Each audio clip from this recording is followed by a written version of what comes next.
there's a reason why the boycott didn't work as well as people were hoping and thought it would.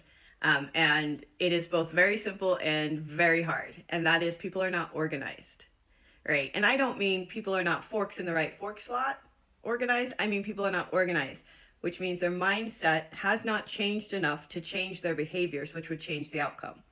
A lot of what I spend my time doing is organizing individuals. That's my offside of TikTok life. And it's a process. It is a process to help people see a system first, right? See capitalism, see it for a system, not something that just is and always has been and always will be. That's the first part. You got to raise awareness around like, oh, this is a system and it is getting something from my participation. Right? Capitalism gets something when we participate. Power structures outside of capitalism get something when we participate. You have to like acknowledge that. And then you have to start to think about like, what is your relationship with capitalism? Why do you believe that? What do you get when you buy something? And I don't mean what do you physically get, like what emotional charge do you get?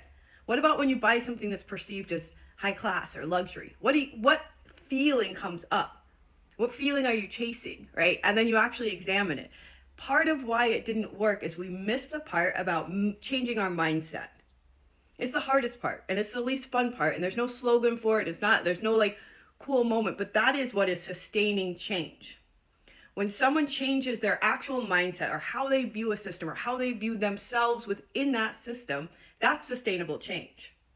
That has to always be our goal. I know it's not as fun and cool. I fully understand that.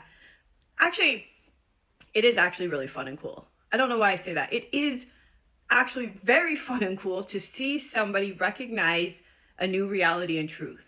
To see somebody go like, I actually am inherently worthy, whether or not I make a lot of money, whether or not I spend big dollars, whether or not I have the latest whatever labubu shmumumu thing that is out, right? Like that is actually very cool. And it is very cool to build community and power with people who have like-minded ideas.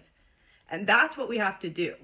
Like there is not a rally or a slogan or anything else. It's part of why elections keep turning out the same way, is we actually have to change people's mindsets. We have to organize, change people's mindsets, which then changes their thought process, which then changes their behaviors, which then changes the outcome. So, I mean, and that's our work to do, is we have to organize ourselves and each other if we want something different.